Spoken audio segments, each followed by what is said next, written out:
Bienvenue dans le carnet de voyage d'une femme lumière, un espace intime, doux et authentique où je te partage les échos de mon chemin, les paysages extérieurs que je traverse, mais surtout les paysages intérieurs qui se révèlent. Je parle de voyage, oui, mais aussi du grand voyage qu'est la vie, celui qui nous pousse à nous défaire, à nous retrouver et à renaître. Parfois, je te parle d'un pays lointain, parfois dans un silence dans ma cabane. Je te livre ce que je canalise, ce qui me traverse et ce que je transforme.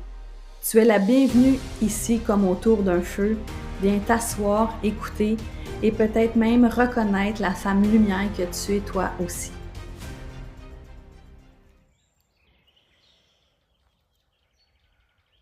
Dans le carnet de voyage d'une femme lumière, je suis en Provence, en France, plus particulièrement dans le village de Néoul, où j'ai passé la semaine en retraite spéciale Marie-Madeleine. Je voulais te partager un peu qu'est-ce qui s'est passé, mais qu'est-ce que j'ai plutôt vécu à travers les 10 jours en France, où on est allé, je vais dire, réveiller une partie de nous. Le thème était « Et si tu étais reine de ton royaume, si tu étais la reine, qu'est-ce qui serait différent dans ton royaume si tu prenais ta place, que tu laissais émerger les idées, les projets? » Marie-Madeleine est arrivée en Europe après la mort de Jésus. Elle est venue se cacher ici dans une grotte, dans le parc de la Sainte-Baume qu'on a visité. Elle a laissé des traces un peu partout, dans quelques villages. A commencé à Sainte-Marie-de-la-Mer. On a commencé notre périple dans ce village. Honnêtement, là, tous les villages que j'ai visités, là, à chaque fois, là, je trouve ça tellement magnifique. Les petits cafés, les boutiques, l'architecture. On a visité plusieurs villages à travers nos randonnées directement dans la montagne de la Sainte-Baume, là.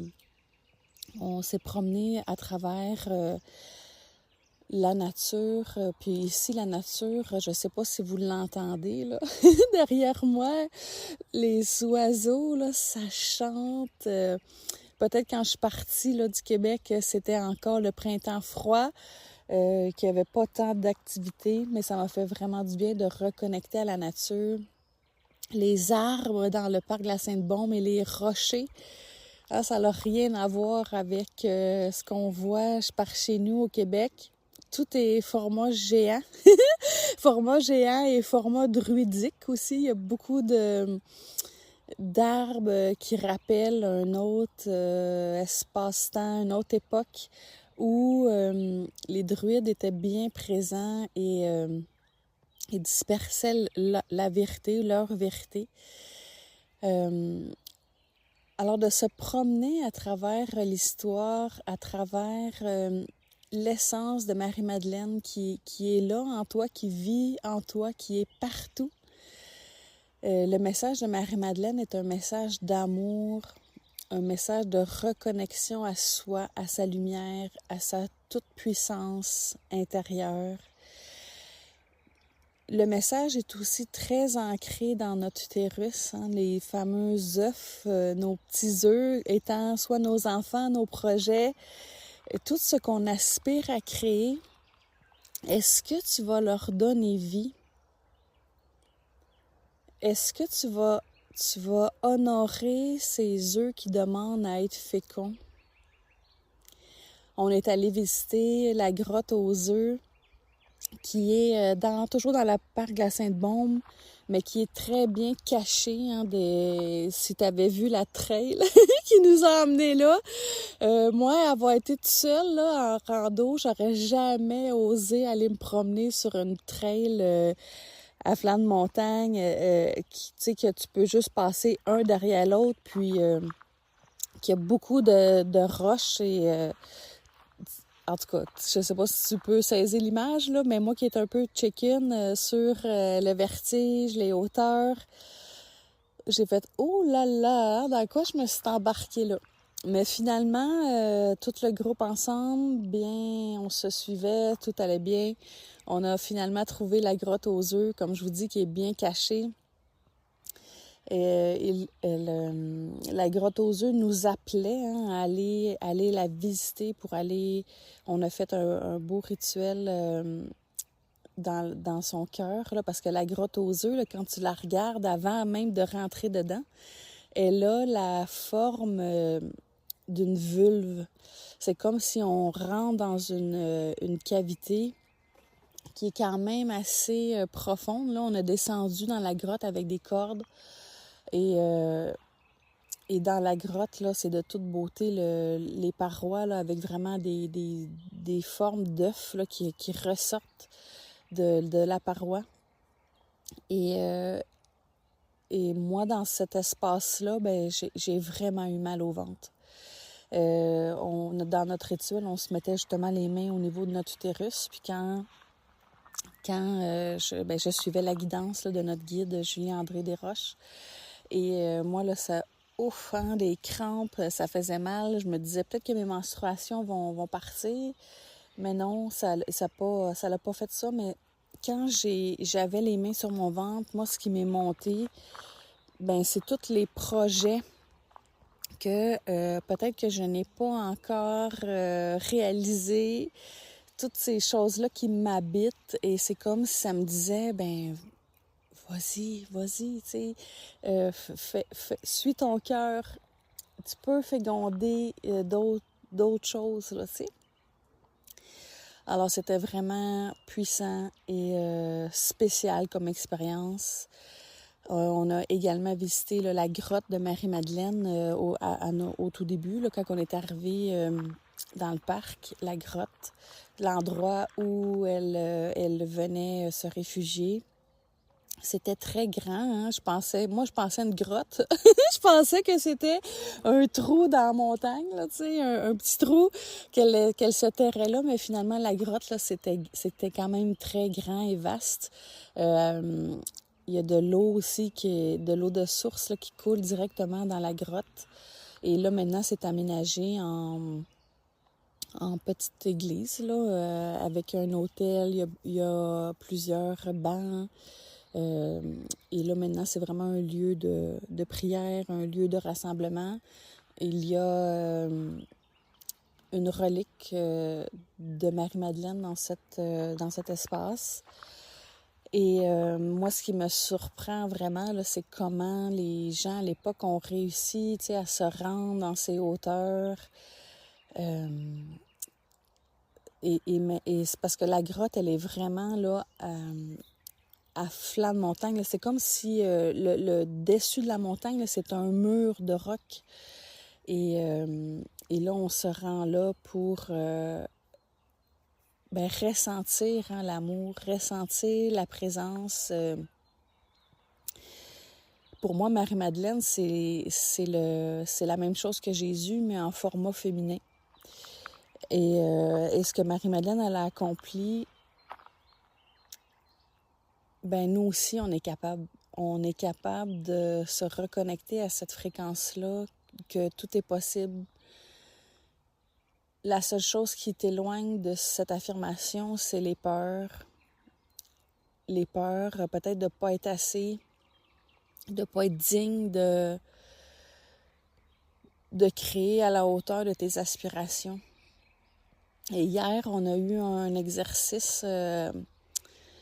on a chanté un mantra, puis là, tu vois, je te dis, je sens encore le trémolo dans ma voix. On a chanté un mantra en arménien.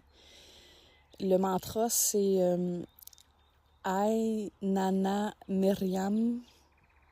Là, je l'ai dit très vite, là, mais quand on l'a chanté, c'était très lent. Connecté toujours à notre ventre, à notre utérus. Et j'ai vraiment eu de la difficulté à chanter. En français, ça veut dire « je suis bien-aimée ». Parce que quand je voulais chanter, ça restait pris dans ma gorge, ça voulait pas sortir. Et avec ça, elle avait des larmes, hein, beaucoup de larmes, le nez en champlure. Ça coulait à fond. Je me disais, ben voyons, tu sais. Pourtant, je m'apprécie, je m'aime, même si c'est pas parfait. J'avance dans ma lumière. Mais sauf que quand c'était mon tour à chanter, là, j'avais vraiment l'image de ma lignée derrière moi il y avait deux choses que je captais, là. Une chose qui était, ben, c'est comme notre joueur vedette, là, tu sais, de la lignée. On met tout, on te remet ça un peu entre les mains, le pouvoir de nous libérer, que toi, tu sois capable de justement de t'exprimer, d'exprimer la vérité, de prendre ta place, tu sais, dans l'amour. Et d'un autre côté, ce qui me montait, c'était, ben moi, Stéphanie Vachon, est-ce que je suis vraiment digne d'être aimée? Ouf, hein? Tout, ça, pour vrai, là, ça s'est déboulé dans ma tête là, quand on a commencé à chanter. Là, j'étais comme, ben voyons donc, je ne pensais pas ça de moi. Alors, aujourd'hui, on n'a pas terminé. Là, il nous reste encore une journée complète. On a d'autres ateliers qui s'en viennent, là, donc je vais adresser ça parce que moi, je crois que nous sommes toutes méritantes hein, depuis notre naissance. Et peut-être qu'à l'intérieur de moi, ben, il reste hein, des petits blocs, des croyances ou encore là des peurs, peut-être léguées par les autres femmes avant moi. Mais je baisse pas les bras, là. Je vais aller investiguer qu'est-ce qui se cache en dessous de ça. Alors, vivre une expérience comme ça, là, de voyage transformationnel, c'est vraiment puissant. C'est, selon moi, si tu aimes un peu sortir de ton chez-vous, vivre des expériences, pour moi, là, il fait aucun doute que je vais bientôt là, vous annoncer des voyages de transformation parce que en un très court laps de temps, tout ce qui peut se vivre et se libérer, c'est la puissance multipliée. Et moi, tu sais, peut-être si tu me connais un peu, tu le sais que je suis pas trop patiente. Alors, de pouvoir le vivre en accéléré et en plus en voyage, qui pour moi est une passion première, c'est vraiment incroyable. Ça va bientôt faire 10 jours là, que je suis partie, puis j'ai l'impression que ça fait des semaines que je suis partie de la maison. Tellement que tout ce qu'on découvre, ce qu'on vit, même si on reste dans notre château là, en Provence, c'est vraiment magique. Tu sais, à tous les matins, se réveiller dans le champ de vigne, au pied de la montagne, de la Sainte-Baume. Devant nous, le décor est incroyable. Là. C'est de la grande nature, très peu de voitures, beaucoup d'animaux, tu sais, les oiseaux. Pour moi, c'est le paradis terrestre. Puis en plus, on a mangé comme des reines hein, dans son royaume. Alors, pour moi, là, c'est ça l'expérience de la vie. C'est une expérience pour tous les sens. Même le 6e et ici, là, quand on peut toucher à des énergies de haute fréquence, là, comme qu'on a vécu dans le parc de la Sainte-Baume, c'est simplement magique et féerique et encore plus de ceci, tout simplement.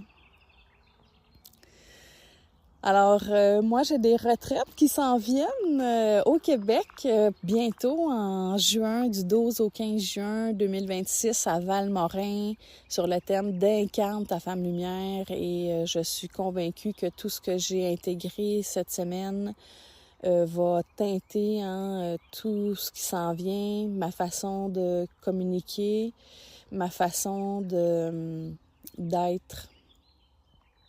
Qu'est-ce que je vous ai pas dit, c'est que quand on est arrivé ici On a eu un droit d'aller voir le spectacle de Kelly Ora. Kelly Ora, qui est une chanteuse de musique spirituelle. Je t'invite à aller la voir, là, Kelly Ora. Et elle m'a donné toute une leçon de présence et d'humilité. Quand on s'est installé dans sa salle de spectacle, assis sur notre petit coussin, on était tout le monde assis à terre sur un petit coussin, et elle avait demandé de garder le silence jusqu'à son arrivée. Et quand elle est arrivée, elle ne voulait pas d'applaudissements, non. Savez-vous qu'est-ce qu'on a fait? On a fait un humming, toute la salle ensemble pour vibrer tout le monde à la même fréquence et se dire salut tout le monde ensemble. Et ça a tellement été puissant, là, genre, ça, pour vrai, là, je te le dis, j'ai encore des frissons. J'ai tellement trouvé ça beau. En tout cas, je suis certaine que je vais m'inspirer de cette idée-là pour d'autres événements. Et après chaque chanson, c'était vraiment aucun applaudissement. C'était reviens dans ton centre. Qu'est-ce que ça t'a fait vibrer, cette chanson-là? Qu'est-ce que les mots ont réveillé en toi? Parce que le choix des chansons était fait comme pour nous amener dans un chemin intérieur. Et c'était vraiment magnifique. Je suis en amour avec Kelly Ora et sa présence, parce que même entre chaque chanson, comment elle se fermait les yeux, qu'elle habitait l'espace, qu'elle rayonnait. Moi, c'est quelque chose que je travaille, la présence, là. C'est pour ça que je suis en train de faire mon cours de professoral de méditation.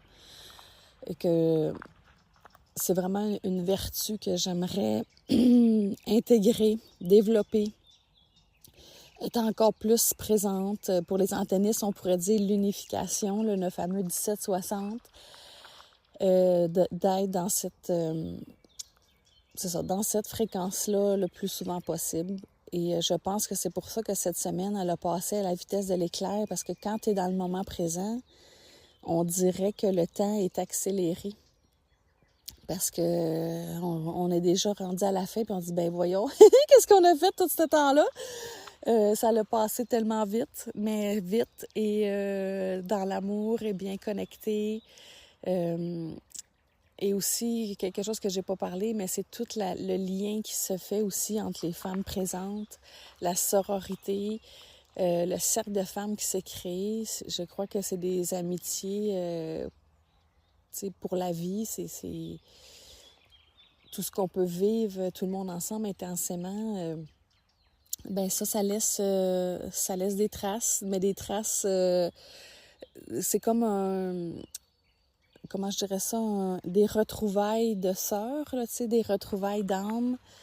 Alors ça aussi, c'est vraiment puissant. Ça l'ajoute à tout le reste déjà qui était incroyable. Alors peut-être que je vais te donner le goût de voyager, que ce soit avec moi, avec d'autres personnes. L'important, c'est que tu suives ta vérité, qu'est-ce qui est léger pour toi. Et je te relance la question, là, et si tu étais reine de ton royaume aujourd'hui, pas demain, aujourd'hui, qu'est-ce qui serait différent? Est-ce qu'il y aurait quelque chose que tu dis, OK, là, si j'étais reine, là, ça, là, c'est fini, j'endure plus ça, ou tu changerais ta direction carrément? Peut-être que tu referais la déco de ton chez vous. Qu'est-ce qui monte si tu étais la reine de ton royaume et comment tu peux l'être maintenant sans la permission de personne autre que toi?